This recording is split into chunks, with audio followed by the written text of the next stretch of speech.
Warrior by name, warrior by nature, but 3 weeks before the World Cup, Peru's all-time top scorer, Paulo Guerrero, is facing a battle he not only cannot win but arguably should not be fighting at all.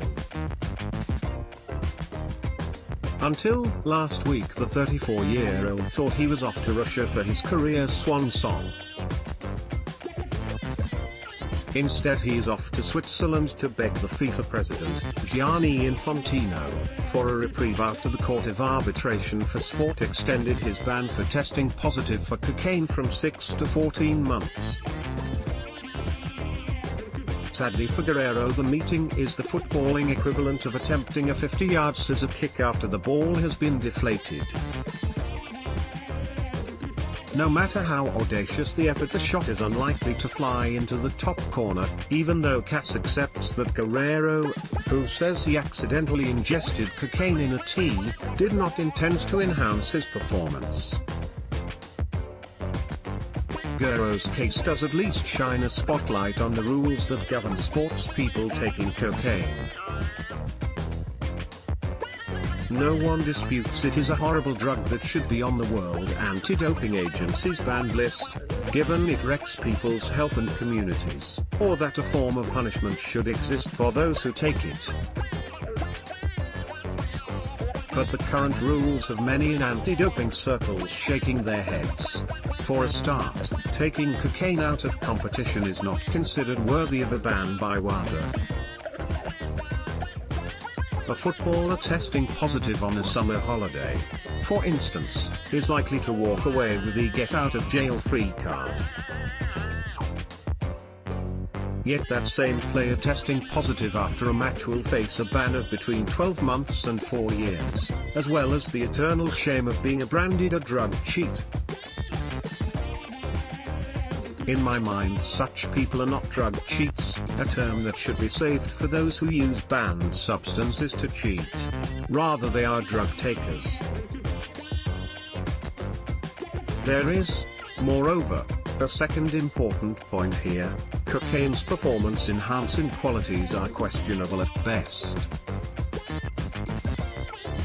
One senior anti-doping figure told me, the idea that someone would use a euphoric substance like cocaine in competition is nuts. Yes, there are science papers that explain how it is theoretically feasible to have a beneficial effect. But I am not familiar with a single case where an athlete has been proved to use cocaine in competition in order to get an advantage. There is a further twist in all this. Lawyers tell me that in the vast majority of cases, athletes don't test positive for cocaine but for its metabolite benzoyl-guanine, which lingers in the body after the drug is taken. What is happening is that athletes are taking the drug several days before the match, often on a night out, which wouldn't usually incur a WADA sanction, yet because they have a tiny bit lurking in their system on a match day, everything changes. This is exactly what happened to the Castleford Rugby League player Zach Hardaker last September. He was banned for 14 months, and Dan Evans, the British tennis player, who was banned for 1 year after testing positive for cocaine last April. Think about this too: we know UK anti-doping tests amateurs, which means a budding cyclist or university rugby player could get a 4-year ban for taking a line of cocaine. It seems excessive, especially when not enough is being done to catch elite athletes taking EPO and steroids. Sign up to the recap, our weekly email of editors' picks. How did we get into this mess?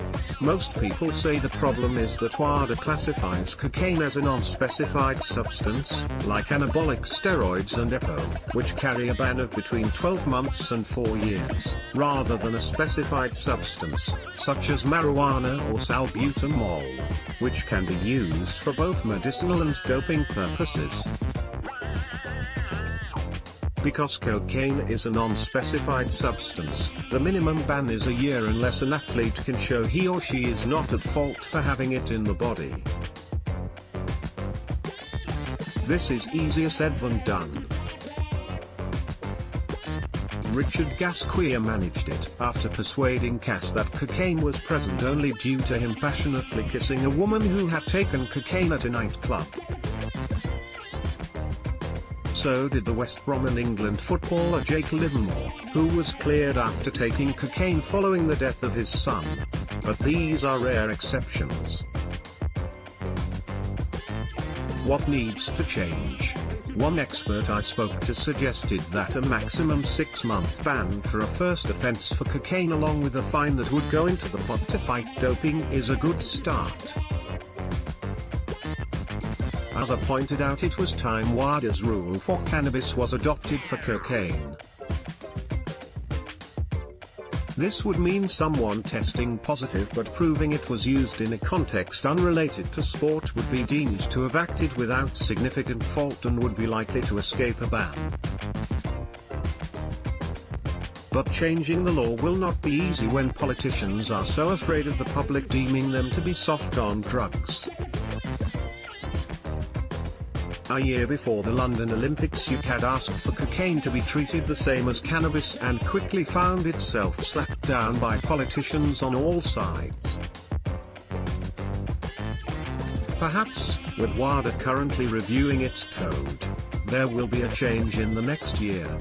However, as things stand, we have the farcical situation where a convicted drugs cheat such as the Mexican boxer Canelo Alvarez